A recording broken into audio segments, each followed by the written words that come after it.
రాత్రి 7:30 మీ ఈటీవీలో.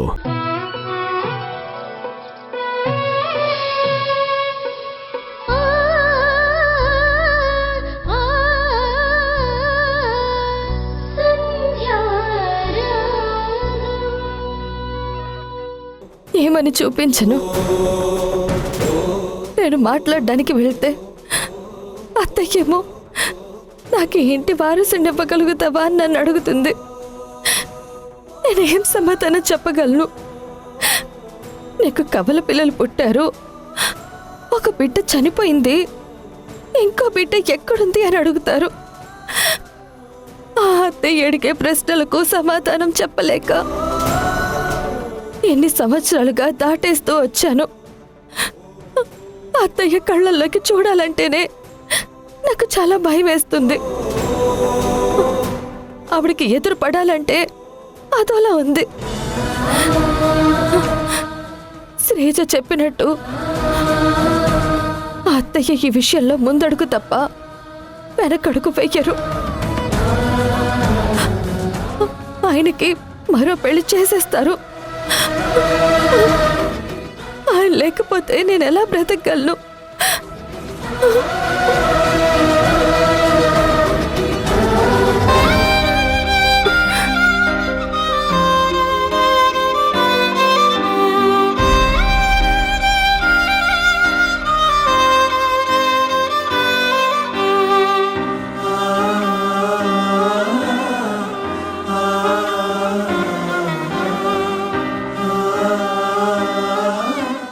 ఏమండి, అత్తయ్య రోజు రోజుకి ఎలా ఆలోచిస్తున్నారో చూస్తున్నారు కదా. మీరు నా నుంచి దూరం అయిపోతారేమో, అత్తయ్య అన్నంత పని చేస్తారేమో, మీకు పెళ్లి చేస్తారేమో అని నాకు చాలా భయంగా ఉందండి. అమ్మ చెప్పగానే వెళ్ళి పీటల మీద కూర్చోడానికి నేను రాజేష్ని కాదు సంధ్య, శ్రీకర్ని. రాజేష్ గారికి ఆ రోజు వాళ్ళ ఇంటి పరిస్థితి వేరై ఉండొచ్చు, కానీ నాకు ఏ పరిస్థితి వచ్చినా నేను నిన్ను వదులుకోను. నీ స్థానంలో వేరే అమ్మాయి రావడం ఎప్పటికీ జరగదు సంధ్య. మనకి పిల్లలున్నా లేకపోయినా నీ తర్వాతే నాకెవరైనా.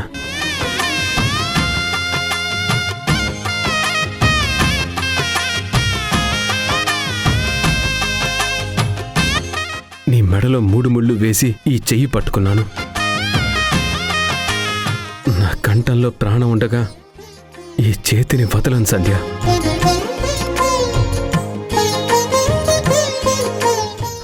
నువ్వు బాధపడకు సంధ్య, నువ్వెప్పుడూ సంతోషంగా ఉండాలి.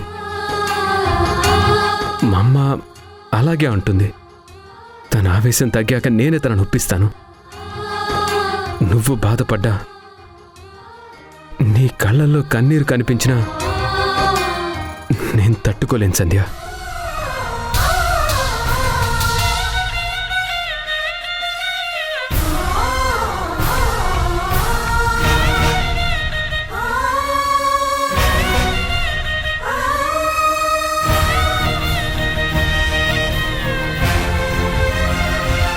ఇంటికి వారసురాలు కావాలని అత్తయ్య ఆరాట పడుతున్నారు. అలాగే నాన్న అని పిలిపించుకోవడానికి కన్నబిడ్డ ఉండుంటే మీరు చాలా ఆనందపడేవారు. ఆ ఆనందాన్ని నేనే దూరం చేశాను. నిజంగా మీకు నాన్న అనే పిలుపుని దూరం చేశాను. మీకు తీరని అన్యాయం చేశాను.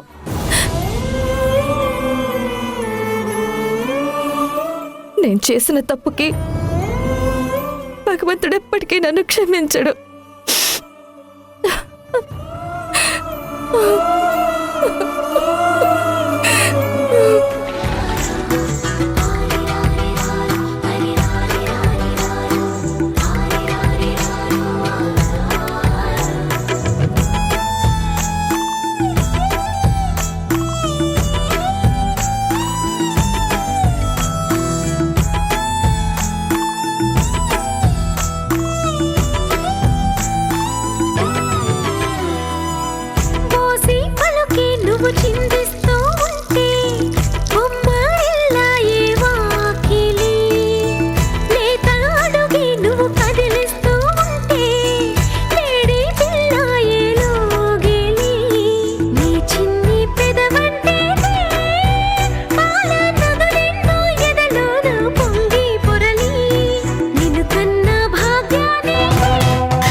ఎవరమ్మా నువ్వు?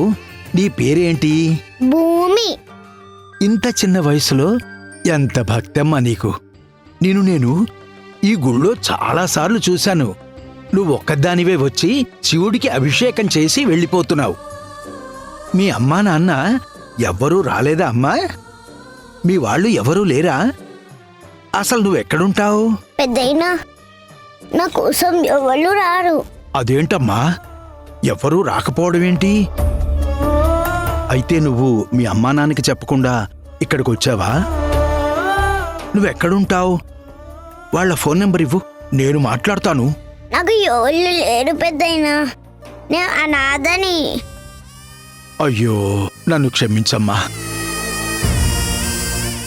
అది సరే కాని, ఇంత భక్తితో వచ్చి నీ శివయ్యకి ఇష్టమైన అభిషేకం చేశావు. ఏం కోరుకున్నావమ్మా? బాగా చదువుకోవాలి, బాగా మంచి భవిష్యత్తు ఉండాలి అని కోరుకుంటున్నావా?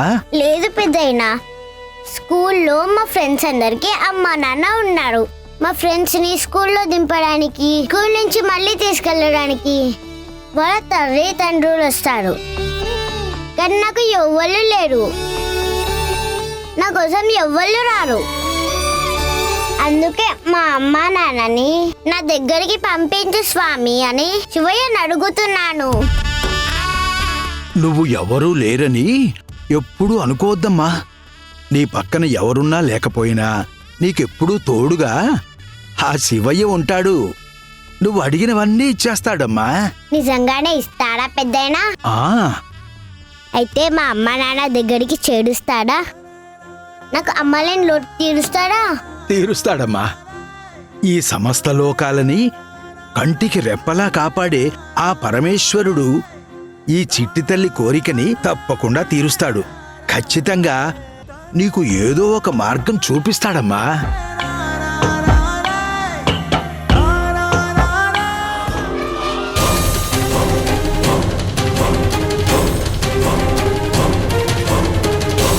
అమ్మా వింధ్యా, వింధ్యా, అమ్మా వింధ్యా, వింధ్యా, అమ్మా వింధ్యా. నమస్తే అండి.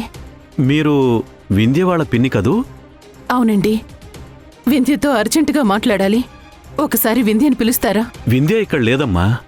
ఆ, లేదా ఎక్కడికి వెళ్ళింది? పోనీ ఫోన్లో మాట్లాడిస్తారా? అవసరం లేదు. అది కాదమ్మా, చాలా ముఖ్యమైన విషయం. ఎంత ముఖ్యమైన విషయమైనా సరే తన పేరు మా ఇంట్లో వినపడ్డానికి వీల్లేదు. ఆవిడ్ని మేము పూర్తిగా మర్చిపోయాము. కొడుకుని, నా మనవరాల్ని కూడా నా నుంచి దూరం చేసింది.